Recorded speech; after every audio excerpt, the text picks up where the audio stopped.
So much for the challenge. Now I have a favor to ask you.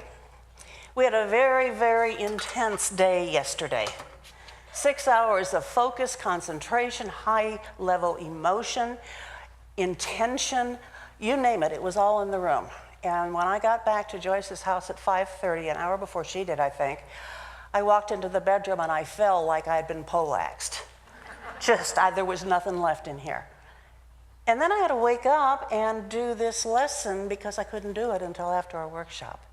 So it was a long night, so if I come off as a little low energy this morning, or if I seem to get drifty and forget where I'm going, send me some love, okay? Just send me a little energy, I'll be all right. So we did great work yesterday. We created a grace-filled vision. And now it's time to learn how to live that grace-filled vision. And what happened is we came to a great deal of clarity and agreement in our work together. And this is important for one very special reason, many of them, but here's one of the first ones. Whenever a spiritual community, a church, is short of funds, short of money, it's because there is agreement lacking in some very important places. That's the real reason. That's why it seems to be not enough. It's lack of agreement.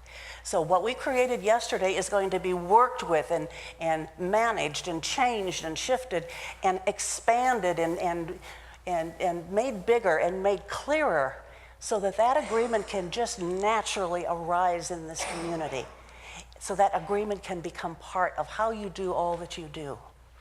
There is nothing more potent than a group of people who hold a vision in common. Absolutely nothing.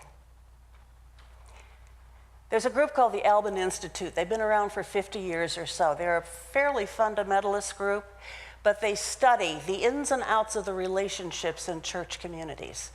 And in spite of any fundamentalism, there are places where I'm saying, yeah, they're right on target, and they are. One of the things that they say that is really aligns with our beliefs in unity is that when we are on purpose, things just fall into place. People show up, resources show up right under your nose, and it's called synchronicity. It's not coincidence, that's very different. Synchronicity is when like energies come together and create something new. It is the universe collaborating with your clarity and your unity, your united purpose. So spiritually, we humans are now in a time when those on the path are now called to live a higher vision. Playtime is over. Doesn't mean we can't have fun, but we can't pretend anymore that it's all going to be just fine forever and ever, just the way it was. It's time for those of us who are on a spiritual path to take responsibility for who and what we are and for how we interact with each other. So this weekend we worked with a group of, I lost count, 33 or 34 people. We came together to work on vision, mission, and core values, and what are the next bold steps that we're going to take. People volunteered to be a part of this. It's called ownership. Being in ownership is a very special thing. Just imagine for a moment that you're a parent with young children and you walk up to a playground and the kids are really getting along, they're having a great time, they're laughing, they're exercising their bodies, and it just makes you feel good to watch them. And a friend standing there with you and you say, oh yeah, there's my kids over there. My kids. That's what got you to the playground. The ownership you feel around your children. Well, that's the kind of ownership we hope to develop in this church. This is my church. It's not where I go. It's not a nice unity church. It's mine, and I love it. That's the intention of everything we do together. So those of you who were here yesterday, please stand if you've got any energy left at all. 3, 4, 5, 6, 7, 8, 9, 10, 11. A little bit more than half of them are here. Obviously, some are sleeping in. They're going to get a call from me before the day's over. One of the things we started out with yesterday is that every one of these people made a commitment to represent everyone who couldn't be there. They're not just there with their own agenda. They made a commitment to listen to Spirit and say, let me be a channel. so that whatever I do, whatever I say, however I share today represents this whole community, not just me. So you were all included whether you knew it or not. Wasn't that sneaky? Yeah. So collectively, what we did is dance at the edge of mystery. And we looked at this community with new eyes, and we made some new choices for the future. You remember the scene in Indiana Jones when the hero comes to the edge of a precipice and the natives are coming up behind him and he's going to die. He knows he's going to die, but if he looks down, he says, oh my God, that doesn't look any better. There is only one possibility back here, torture and death. But if he steps off into the abyss, he doesn't know for sure what's going to happen, but he knows it won't be torture and death like that. So he made a choice, and he stepped off. And a platform arose to support his foot. And he took another step, and another platform arose, and they kept arising, and he walked to the other side of the abyss into a whole new world. He walked through a choice point moment. And his choice was made out of hope for the future. It was not made out of fear. You see the difference? Sometimes we're forced to make a choice because we're so scared of what's behind us. But if we can see over there that there's hope and make the choice based on that, then we're doing something very, very powerful. So the edge of mystery is the place where we have the opportunity to extend our creative boundaries through acts of positive and conscious choices. And I say conscious choices because we have to consciously say yes to what's before us. We have to say yes to forward movement.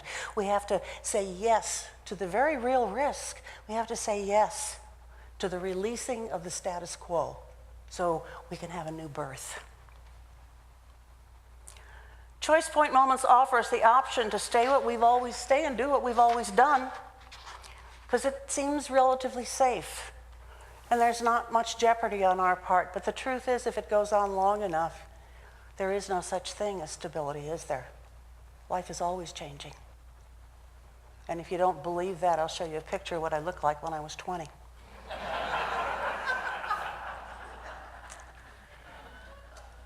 The other alternative is to step into the opportunity to become part of the unfoldment of a new possibility. However, to do this, we often have to take a risk, and it doesn't always feel good. We have to be willing to step into the unknown and find out what it is that universal possibility is offering to us. There's always something. And that edge of mystery is the place where the stirrings of new growth and next steps begin to bubble up, where we allow questions to form and answers to ripen and new questions to arise from what we thought were the answers. Joy said something interesting this morning. She says, sometimes I don't like to shine a light on things because all the bugs start coming up out of the rug. But you know what? Some of those bugs are really helpful, really healthy for us. They fertilize they pollinate our plants. They clear away other bugs that are not so good. You got to shine the light. So historically, boards and ministers in a room alone determine the future and the fate of a spiritual community. They alone would set the tone for the vision, the mission, and the core values, and the next bold steps the community would take. And then they got to run around and convince everybody to get on board. And it worked pretty well for a while, but we live in a different world now. We live in a different world. I was brought up where you did not question authority. If the priest said it was so, it was so. If the doctor said it was so, it was so. If the teacher said it was so, questions were not allowed. I got my knuckles rapped a lot, however. This board and the minister that's coming are willing to do it differently. They're willing to risk. They're willing to take a growth step into the invisible and invite all of you into the process of building the vision and the mission. And I can't help but ask every one of you, why are you here? Why are you here on the planet? Why are you here in this congregation on this particular day? I venture to say that you've looked around the world and you've seen that there are lots of problems. There are lots of things going on that really aren't good for any of our family of the earth, human or otherwise. And you know, there is something inside of you, that's something that brought you here this morning, that really wants to be a force for good, is really called to be a presence for good in the midst of all these problems. We are here because we have been called to dream bigger and vision higher for ourselves and our world. It's why we're in this sanctuary together today, and we're not here by accident. We're here because we felt the pull, and we said, yes, I'll give it a shot. Charles Fillmore, the co-founder of Unity, speaks of spiritual vision in this way. Seeing God as the foundation of all, the source of all, and the substance of all. Seeing the good, the true, and the beautiful everywhere. In this manner is the eye single and the vision perfected. And in the Bible we read, where there is no vision, the people perish. Why? Because life is an upward, progressive spiral of conscious evolution. And it is vision that fuels the progress and gives us the energy to move forward. Jesus had a vision and a mission. His vision was global, it was so big. The kingdom of heaven is within. That was so huge. You know, we don't realize today how huge that was. The culture he came out of did not believe in the afterlife. There was no such thing as heaven in their theology. And he's telling everyone there is a kingdom where God is present and it's within you, every one of you. But you need to learn to reach in and bring it out. Reach in and bring it out. So love of God, love of self, love of neighbor. His unique mission was simple. These things I do, you can do also.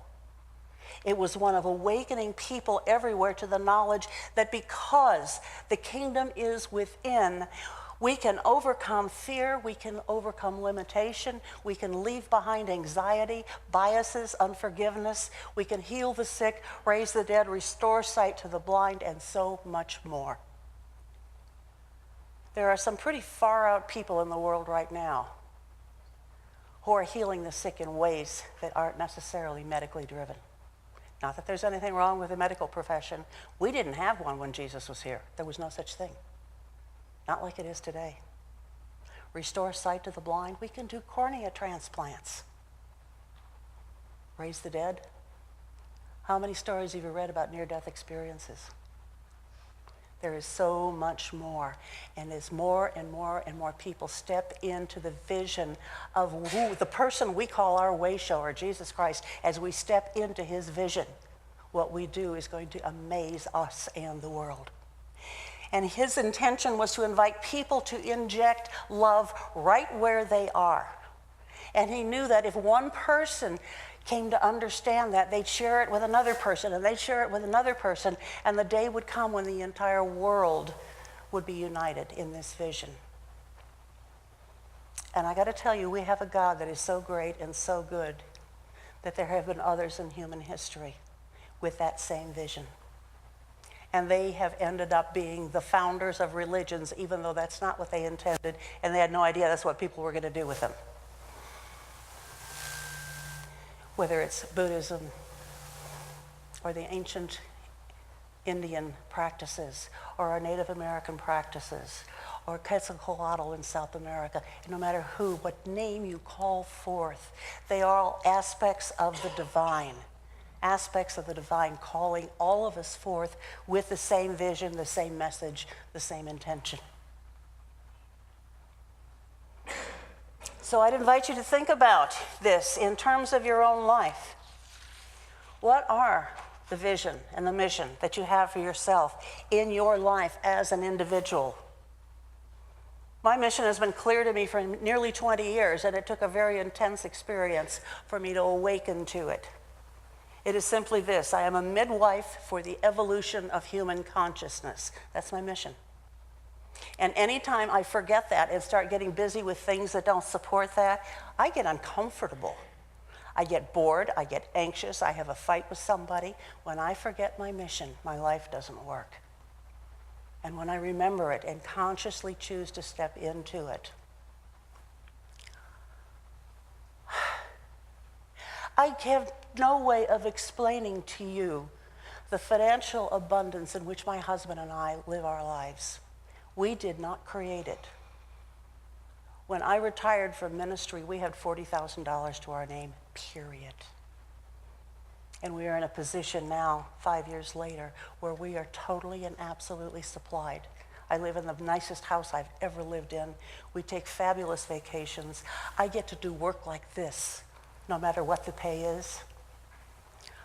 When you live your mission, the world comes together, the universe steps in, and resources appear out of what seems to be nowhere. And stuff happens that you didn't even dream was possible. So we started this weekend with a question, and we posed it to the entire community through the representatives who were here for you. What is the biggest dream, wish, or vision that you have for the world? What's the highest vision you could hold for the world? So let's take a time today for a little bit of imagining. What is your biggest dream, wish, or vision for the world? So just imagine you go to bed tonight, and when you wake up in the morning, the world is exactly as you would like it to be. What would that be like? I can't get into your individual heads, but I know some of the things that are coming into your minds. Peace. No more wars. We don't need those anymore. No conflicts between countries. Harmony. True understanding between faiths, true appreciation of different cultures and different ways of life. Harmony. Abundance. Everyone having enough to eat, everyone having a roof over their head, and as much education as they wanted, and a way to express their creativity. Abundance. Peace, harmony, and abundance. Does that sound like a good start? Yeah. So, together this weekend, we discerned a vision statement which we would like to present to you for your input. And Laura, if you would give us a PowerPoint change, this is it. Centered in oneness, wholeness, and love, Unity of Mills River inspires and empowers all to live joyful, authentic lives.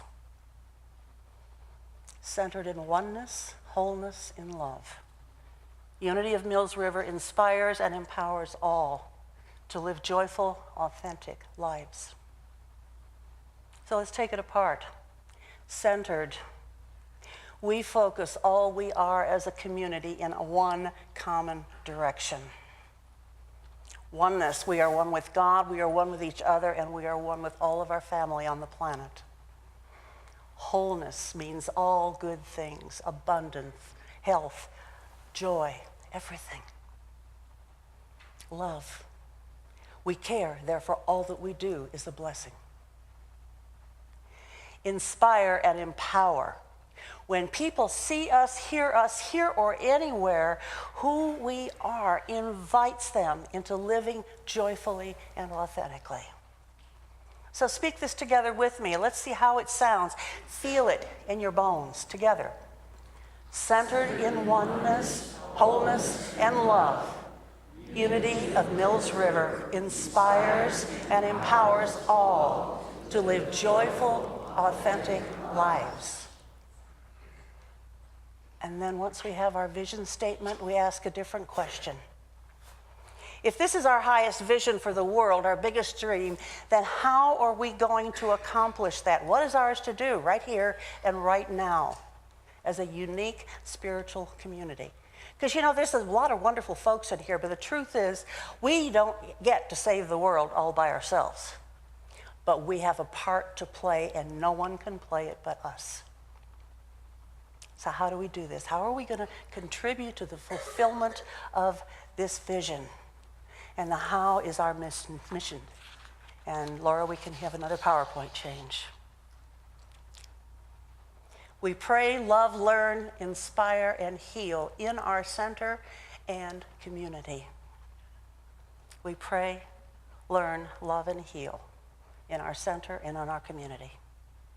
These are the actions we take together on Sunday morning, in classes, in publications, in community outreach, in our speech and how we treat each other and all others. Every Love and Action team, every flyer and newsletter, all the actions we take as a spiritual center or out in the world will include prayer, love, learning, inspiration, healing. And from now on, we check our behavior, our intentions, every action we take to make sure what we do supports that mission. So let's say it together and feel it, feel how it feels. We pray, love, learn, inspire, and heal in our center and in the community. How do you feel? What does it feel like to you? So why? Why have a mission statement? Because our vision is centered in God, and how we're going to accomplish it is with this mission. 33 or 34 gathered here yesterday and made the commitment to be representatives for the entire community.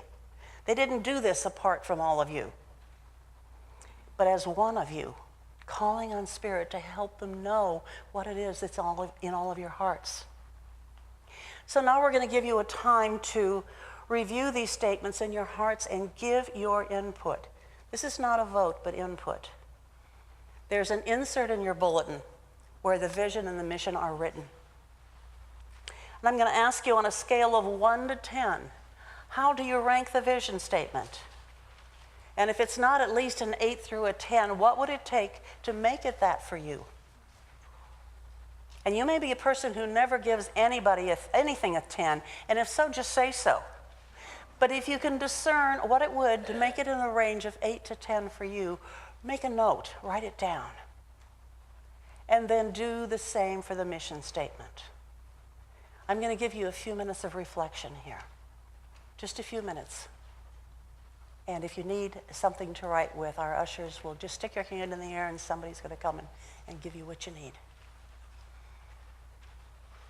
And what's next? PowerPoint change again.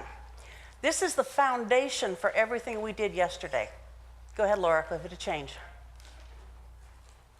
These are what we stand upon. This is what, if long as we live in this way, we know we're in integrity with who we really are. We are inclusive. We are loving. We engage in transformational activities. We are abundant. And we walk a path of spiritual discovery. See, we did the core values first, and the vision came out of that, and then the mission came out of the vision. So it's almost like that infinity sign. It's all flowing together. We live in a time of great change. Playtime is over, but that doesn't mean we can't enjoy what's coming. Because when you're doing something that's fulfilling, when you're doing something that gives the world a chance for positive change, it just innately and naturally feels very, very good. So we're going to have a good time with this. I just want to close with a short story here. Christopher Wren, the great architect, tells a story that summarizes the power of vision. 3 bricklayers were working side by side. Christopher Wren was looking over the site, and he asked the first bricklayer what he was doing. And the man said, "I'm laying bricks."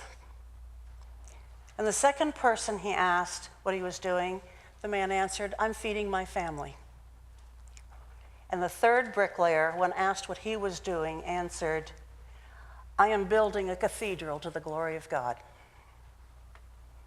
Christopher Wren smiled, and he knew that this bricklayer had caught the vision of what was being done. So the question I have for you is, there are goals that you're trying to reach in your life and in this community. Are you trying to reach them as bricklayers or as cathedral builders? Where do you land with that one? Are you a bricklayer or are you a cathedral builder? Because this is where your conscious choice comes in. It's where your conscious choice makes the decision for you. You know, a vision is really like a magnet. It draws people toward it. A vision moves people out of the past and commits them to the future. Our vision is our own internal compass. It guides and directs us into greater possibility. And here's our last PowerPoint change. Possibility. The center of that word is I. Possibility only comes through us. There's not a big old God out there that's going to drop opportunities in our lap. It's the I, one by one by one by one, that creates new possibilities. You are the center. Each of you is the center of what is possible here. And in closing, this is from Joel Barker, from the Alban Institute, by the way. Vision without action is merely a dream. Action without vision just passes the time. Vision with action can change the world. So let's go get them. What do you say?